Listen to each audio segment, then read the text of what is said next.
Masih bersama kami pemirsa tentunya dalam dialog bincang hari ini.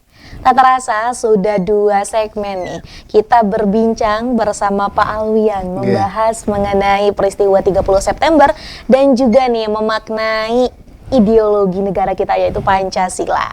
Nah Pak, di segmen ini masih ada pertanyaan yang akan kita bicarakan nih Pak dan tentunya akan Bapak jawab. Salah satunya nih Pak, berbicara tentang tantangan dan harapan.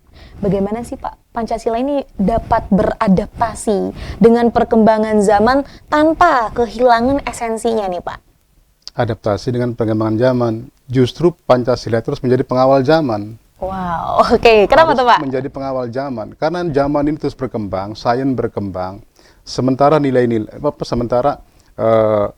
Al-Quran sudah tidak lagi bertambah wahyunya, Nabi sudah tiada, sabdanya sudah putus kan nggak ada lagi. Tapi zaman terus berkembang. Maka pemberdayaan, pemikiran-pemikiran yang mengacu kepada Al-Quran dan hadis ini harus terus diberdayakan. Contoh misalnya Pancasila harus menjadi dalam konteks aksiologi menjadi pengawal zaman. Pancasila harus menjadi pengawal zaman. Apakah satu ideologi atau satu entitas yang ada masuk ke Indonesia sesuai nggak dengan Pancasila? Jadi yang mengawal itu Pancasila. Ya, karena Pancasila adalah konsensus kebangsaan kita, konsensus bernegara kita. Jadi Pancasila harus menjadi, bukan Pancasila beradaptasi dengan zaman, tapi zaman harus dikawal dengan Pancasila. Menurut saya begitu. Ya Karena kan? memang ya Pak ya gitu. Jadi kalau Pancasila harus beradaptasi, bubar dong Pancasilanya. Iya kan? Justru perkembangan zaman itu harus dikawal oleh Pancasila di Indonesia ya. Tinggal kita bagaimana komitmen kita bersama, itu yang paling penting.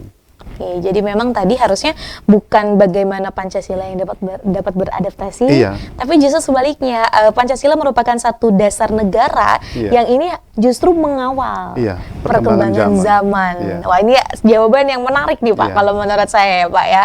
Dan kemudian Pak, masih berbicara tentang Pancasila, apa pentingnya Pak refleksi terhadap sejarah Pancasila? Apalagi ini kita dalam momentum yang memperingati Hari Kesaktian Pancasila. Refleksinya begini, apa yang sudah kita lakukan untuk bangsa ini? Kalau bisanya ngajar, ya ngajar. Kalau bisanya bisnis, memberikan pajak kepada negara, bayar pajak, dan sebagainya. Jadi melakukan kebaikan-kebaikan sebagai bagian dari refleksi kita. Agama juga memerintahkan kita untuk berefleksi. Wal tandur nafsu ma qaddamat lighad itu kan agar manusia itu tidak rugi. Merefleksi itu penting. Apa yang sudah kita lakukan ke Indonesia ini, ke bangsa ini. Kalau bisanya jadi karyawan yang baik. Kalau jadi guru yang baik. Kalau jadi politisi yang baik. Jadi tentara yang baik. Itu harapan kita semua seperti itu. Sehingga Indonesia ini ke depan menjadi negara yang paling kuat. Negara lemah itu bukan negara yang tidak punya sumber daya. Bukan negara yang miskin sumber dayanya, SDM-nya, tapi bangsa yang menginjak-injak ideologinya. Sehingga ideologinya yang mestinya diperjuangkan, tapi malah diinjak-injak.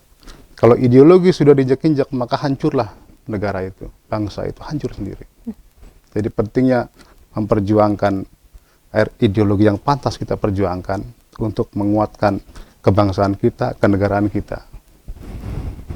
Oke, baik Pak. Jadi tadi adalah sebuah refleksi yang cukup menyentuh ya Pak ya. Intinya adalah apapun yang dapat kita lakukan, entah itu dalam lingkup pekerjaan mungkin ya Pak, atau tadi salah satunya juga terhadap negara, itu merupakan salah satu hal yang dapat kita lakukan untuk kita bisa menanamkan nilai-nilai Pancasila dan juga kita mengabdi pada negara kita, yaitu negara Indonesia. Nah baik Pak, tak terasa Pak. Sudah 3 segmen nih kita ngobrol-ngobrol. Ini sudah hampir 30 menit ya kita berbincang-bincang seru mengenai ideologi Pancasila. Tapi sebelum menutup perjumpaan kita nih Pak pada siang hari ini, boleh Pak dikasih closing statementnya kepada pemirsa setia Sultan TV.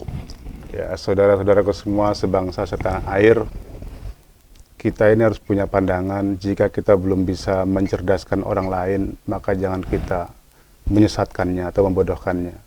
Jika kita belum bisa memperkuat orang lain, jangan melemahkannya. Jika kita belum bisa memakmurkan orang lain, jangan miskinkan. Jika kita belum bisa berbuat baik, berbuat banyak, mencintai bangsa dan negara ini serta agama, maka jangan merusaknya. Saya kira itu yang perlu saya sampaikan, dengan harapan kita semua menjadi bangsa yang kuat, bangsa yang hebat di muka bumi ini. Amin. Oke, baik. Terima kasih Pak Alwian atas closing statementnya dan juga waktunya nih ya, berbincang di Studio Sultan TV di program Bincang hari ini. Terima kasih Bapak atas kehadirannya. Terima kasih. Semoga nanti bisa berjumpa lagi nih Pak ya, dan diberikan kesehatan selalu. Pemirsa setia Sultan TV dimanapun Anda berada. Demikian pembicaraan hari ini bersama narasumber kita, Pak Alwian Qasid Sam'un, membahas mengenai peristiwa G30 SPKI dan juga ideologi Pancasila. Semoga apa yang kita perbincangkan hari ini dapat bermanfaat dan juga berkelanjutan. Amin. Saya, Raudlah Rida, dan segenap kru yang bertugas pada hari ini mengucapkan terima kasih, pamit undur diri, sampai jumpa. Wassalamualaikum warahmatullahi wabarakatuh. Waalaikumsalam.